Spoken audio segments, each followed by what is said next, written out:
So in the previous episode, I touched upon the subject of supercompensation. In this video, I want to give you guys just a slightly more detailed explanation on this because it's very important for planche progression, meaning that you want to maintain a constant increase of reps per workout and seconds held per static hold training. That's why supercompensation is so important, because if you are aware of it and you start to recognize it, you will be able to progress better. So the definition of supercompensation is this: the post-training period during which the trained function has a higher performance capacity than it did prior to the training period. Which in plain English means when you do, let's say, a pushing workout over here, and you are sore the next day, and the next day, and the next day, but you're not sore on this day. On this day, you feel completely recovered and you can't feel any muscle soreness. That's where supercompensation is, and on this day, if you are focused on your pushing workout again, you should see an improvement in your performance.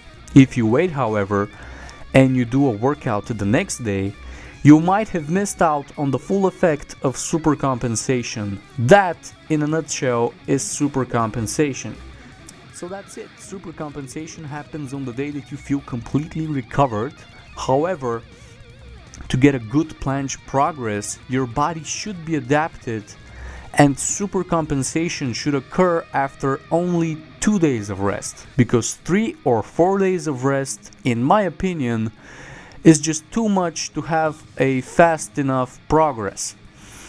So how do we adapt the body to only 2 days of rest? Well, it's by being constant in your workouts and with enough calories per day. When I stopped training during the summer, I began my workouts again in September. During the first 2 weeks, I only did this routine. It's a beginner routine for the entire body.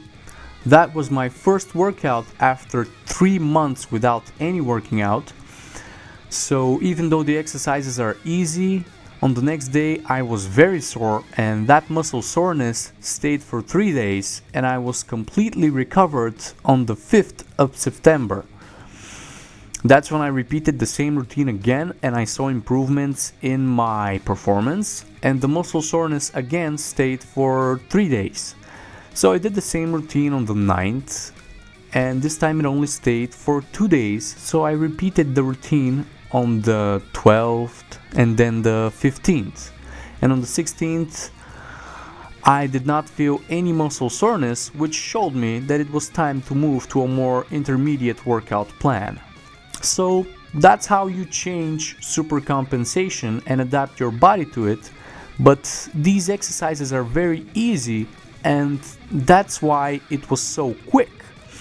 If I had started with handstand push-ups and static holds from the beginning, I would have stayed sore for about 5 or 6 days, and adapting my body to 2 days of rest would have been much slower. Now I have adapted my body to 2 days of rest for handstand push-ups and dips and static holds, and that's why I'm getting fairly good result. However, it still took me a good month and a half to adapt my body to that. And I just did it by always training on the day that I'm recovered.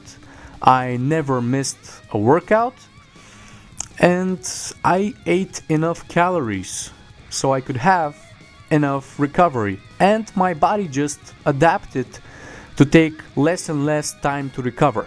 Now, one question that you might ask is, why only stop at 2 days of rest? Shouldn't we adapt our body to only 1 day? Well, in my personal experience, I could never adapt my body to only 1 day of rest. My body would never be fully recovered on the second day. It always took me at least 2 days. If you feel completely recovered after just 1 day, it's either you're not training as intensely as you should, or you're on performance enhancing drugs. In my opinion, there's just no way you're going to be completely recovered naturally from a truly intense workout with just 1 day of rest. However, that's just my personal experience. If you feel that you are training intensely enough and you feel completely recovered just after 1 day, then be my guest. But I don't believe that shit.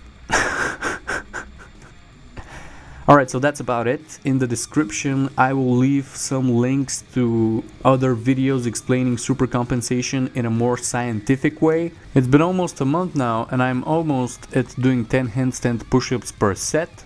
Handstand push-ups in general feel much easier now, and I will soon have to add weight so I can move to the next stage of my full planche training. My straight arm training has been improved a lot as well. One-legged planche on the ground I can do for 5 seconds, whereas when I started I could only do like 3 seconds, and it wasn't with completely locked elbows and it wasn't on the ground. And all of these improvements for 1 month, I attribute a major part of them to my understanding of supercompensation, because it enables me to have small but consistent progress.